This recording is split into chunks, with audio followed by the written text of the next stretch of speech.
আল্লাহ রাসূল সাল্লাল্লাহু আলাইহি ওয়াসাল্লামের একজন সাহাবী সহিহ মুসলিমে এসেছে, সাহাবীর নাম হচ্ছে রাবিআ। কি নাম?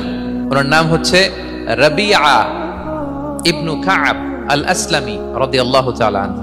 উনি বলেন, কুনতু আবিতু ইনদা রাসূলিল্লাহ, একবার আমি রাত্রিবেলা রাসূল সাল্লাল্লাহু আলাইহি ওয়াসাল্লামের সাথে ছিলাম, কোন এক কারণে রাসূলের সাথে রাত কাটিয়েছি।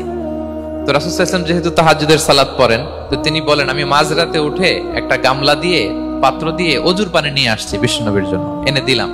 বিশ্বনবী এত খুশি হলেন, আমাকে বললেন, সাল হে কাব, তোমার কি লাগবে চাও। উনি বললেন, আসআলুকা মুরাফাকাতাকা ফিল জান্নাহ। উনি বললেন, ইয়া রাসূলুল্লাহ, আপনি যদি কিছু চাইতেই বলেন তাহলে আমি জান্নাতে আপনার সাথে থাকতে চাই। দেখেন কিভাবে ওনারা সুযোগ কাজে লাগাতেন। অজুর পানি নিয়ে আসছে, বিষ্ণু খুশি হয়ে গেলেন, বলেন তুমি কি চাও? বলে আসআলুকা মুরাফাকাতাকা ফিল জান্নাহ, বড়টাই চাইছে, ছোটখাটো জিনিস চাই নাই। নবী হে, আমি জান্নাতে আপনার সাথী হতে চাই। বিষ্ণু বললেন, আওয়া গায়রা যালিক, আর কিছু চাও, অন্য কিছু লাগবে? বলতেছে না, উরিদু যাক, শুধু এইটাই চাই।